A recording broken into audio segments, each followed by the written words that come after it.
ఉంటే వారి గౌరవం ఎంత పెరిగి ఉండేది అధ్యక్ష. అదేవిధంగా రెండవది అధ్యక్ష, గతంలో మేం సృష్టించిన సంపదను వీళ్ళు తనఖా పెట్టి అప్పులు తీసుకొచ్చిండ్రు. ఉదాహరణ ఒకటి రెండు విషయాలు చెప్తే ఎక్కువ లోతుకు ఎక్కువ వివరాలు నేను చెప్పదలుచుకోలేదు.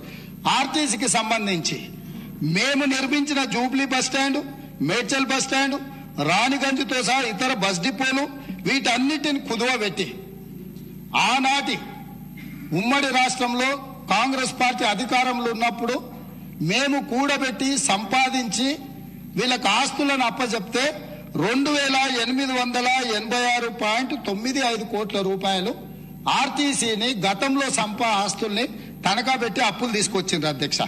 అదేవిధంగా అధ్యక్ష ఈరోజు వాళ్ళు అదేవిధంగా విద్యుత్ సంస్థలు 2014 కంటే ముందు మేము తెలంగాణ రాష్ట్ర విభజన సందర్భంగా గత ప్రభుత్వానికి అప్పచెప్పిన ఆస్తులను పెట్టి టీఎస్ జెన్కో 2100 కోట్ల అప్పు తీసుకొచ్చింది. ఎన్పిడిసిఎల్ 2872 కోట్ల అప్పు తీసుకొచ్చింది. అంటే మేము కష్టపడి సంపాదించి కూడబెట్టి మేము కడుపు కట్టుకొని తరతరాలుగా సంపద సృష్టిస్తే విద్యుత్ శాఖలో 4972 కోట్ల ఆస్తులను ఈ రోజు వాళ్ళు తనఖా పెట్టి అప్పులు తెచ్చి ఇంకా మా మీద ఆరోపణ చేసి గత పాలకులు అని ఇంకా ఎన్ని సంవత్సరాలు ఈ రకమైన చర్చతోని ప్రజల్ని మభ్యపెడతారు అధ్యక్ష. మూడవది, దాదాపుగా వీళ్ళ లెక్కల ప్రకారం కానీ ప్రభుత్వ అధికారులు ఇచ్చిన లెక్కల ప్రకారము ఇప్పటి వరకు 9 బడ్జెట్లు లెక్కేస్తే 14 అంచనా బడ్జెట్ ఎస్టిమేట్స్ వచ్చేసి 14,87,834 కోట్లు, ఖర్చు పెట్టింది 12,24,877 కోట్లు.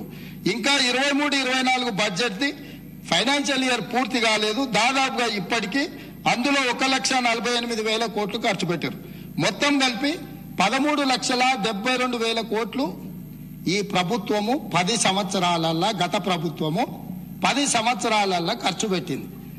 ఇంత ఖర్చు 13,72,000 కోట్ల రూపాయలు ఖర్చు పెట్టిన గత ప్రభుత్వం మీ ద్వారా సూటిగా అడుగుతున్నా, పేదలకు డబుల్ బెడ్రూమ్ ఇండ్లు రాలేదు, దళితులకు ఇస్తన్న 3 ఎకరాల భూమి ఇవ్వలేదు, పేద పిల్లలకు కార్పొరేట్ విద్యను అందించాలని ఫీజు రియంబర్స్మెంట్ ఆనాడు కాంగ్రెస్ ప్రభుత్వం తీసుకొస్తే 4,000 పైచిలకు కోట్ల రూపాయలు ఫీజు రియంబర్స్మెంట్ బకాయిలు ఉన్నాయి.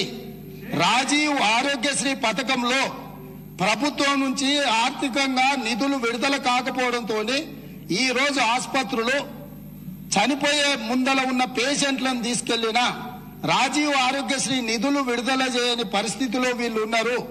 ఈ రోజు ఎస్సీ ఎస్టీ ఓబీసీ హాస్టళ్లలో వంటలు వండే వాళ్లకు ఈ రోజు ఇవ్వలేని జీతభత్యాలు కానీ వాళ్ళ ఖర్చులు ఇవ్వలేని పరిస్థితి, మధ్యాహ్న భోజనం వండే కార్మికులకు వాళ్ళ జీతభత్యాలు ఇవ్వలేని పరిస్థితి.